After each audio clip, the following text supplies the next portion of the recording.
سوال ایک سوال یہ ہے کہ جس فقہ حنفی کی بات آپ کرتے ہیں، یہ فقہ حنفی رسول اللہ صلی اللہ علیہ وسلم کے دور میں نہیں تھی، یہ بعد کی پیداوار ہے، اور جو بعد کی پیداوار ہو وہ بدعت ہوتی ہے، لہٰذا ہم اس بدعت سے بری ہیں۔ تو لوگ کہتے ہیں پیغمبر صلی اللہ علیہ وسلم کے دور میں نہیں تھی، حضور پاک کے دور میں قرآن تھا، حضور پاک صلی اللہ علیہ وسلم کے دور میں حدیث تھی، اور آپ کے دور میں فقہ نہیں تھی۔ یہ فقہ اور خصوصاً فقہ حنفی یہ بعد کی پیداوار ہے، ہم اس کو نہیں مانتے۔ جواب ذہن نشین فرما لیں، ہم کہتے ہیں کہ فقہ اور فقہ حنفی یہ رسول اکرم صلی اللہ علیہ وسلم کے دور میں بھی تھی۔ کیوں؟ یہ فقہ حنفی قرآن سے ہے، تو جب قرآن تھا تو فقہ حنفی بھی تھی۔ حدیث سے ہے، تو جب حدیث تھی تو فقہ بھی تھی۔ فرق کیا ہے کہ اس کے اندر تھی لیکن نکلی اور نظر کب آئی ہے؟ جب حضرت امام اعظم ابو حنیفہ رحمۃ اللہ علیہ دنیا میں تشریف لائے۔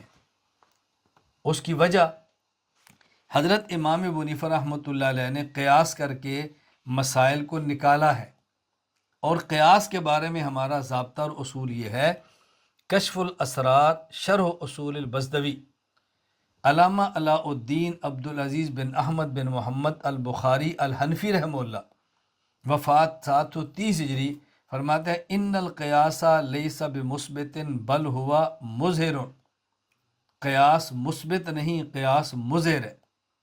قیاس مسائل کو بناتا نہیں ہے بلکہ قیاس مسائل کو دکھاتا ہے۔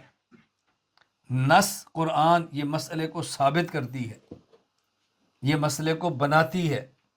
نص اور حدیث یہ مسئلے کو ثابت کرتی ہے، بناتی ہے، اور قیاس یہ مسئلہ ثابت کرتا بناتا نہیں ہے بلکہ مسئلے کو ظاہر کرتا ہے۔ تو مسئلہ تو موجود تھا، ابو حنیفہ رحمۃ اللہ مسئلے کو دکھا دیا ہے، ظاہر کر دیا۔ اور یہ بات دوسری وجہ ذہن نشین فرما لیں کہ حضرت امام ابو حنیفہ رحمۃ اللہ علیہ کے فقہا نے فرمایا کہ یہ سراج الامہ ہے، اس امت کا چراغ ہے، اس امت کا چراغ ہے، سراج الامت ہے۔ چنانچہ شمس الائمہ امام محمد بن احمد بن ابی سال السرخسی رحمہ اللہ، وفات 483 ہجری، المبسوط میں فرماتے ہیں وَأَوَّلُ مَنْ فَرَّعَ فِيهِ وَأَلَّفَ وَصَنَّفَ سراج الامہ ابو حنیفہ رحمہ اللہ تعالی بتوفیق من اللہ عز وجل خصہ بہ۔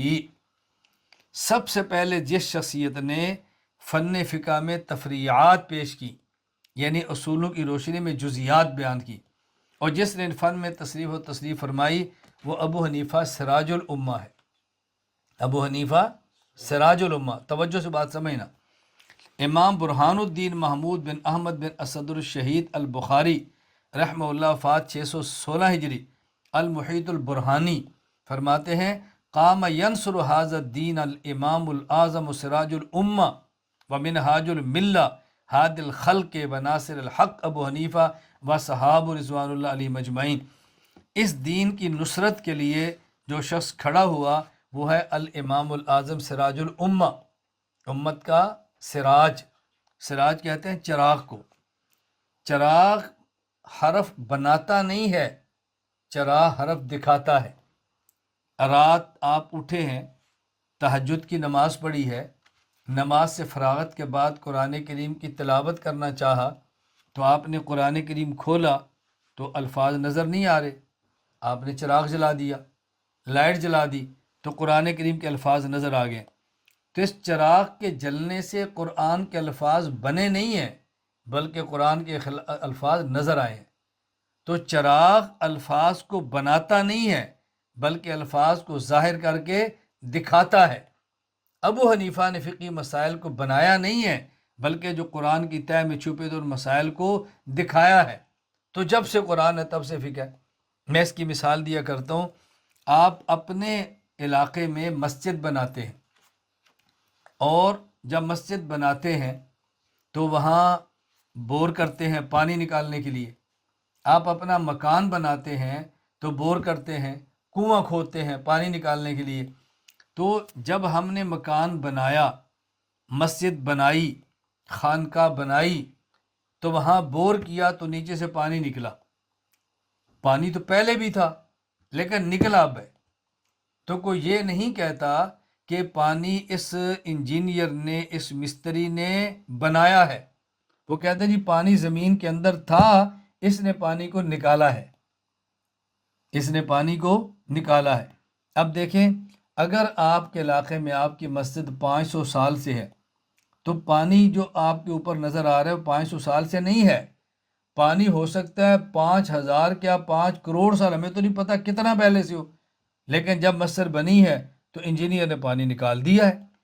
تو امام ابو حنیفہ رحمۃ اللہ علیہ ماہر فی الفقہ مجتہد ہیں، وہ مسائل بناتے نہیں ہیں بلکہ مسائل کو ظاہر کر کے دکھاتے ہیں۔ تو یہ نہیں کہ فقہ حنفی کو نئی چیز ہے، بدعت ہے، جب سے قرآن ہے تب سے ہے، جب سے حدیث ہے تب سے ہے، اس کی طے میں موجود تھے اور انہوں نے نکال کے دکھا دیا ہے۔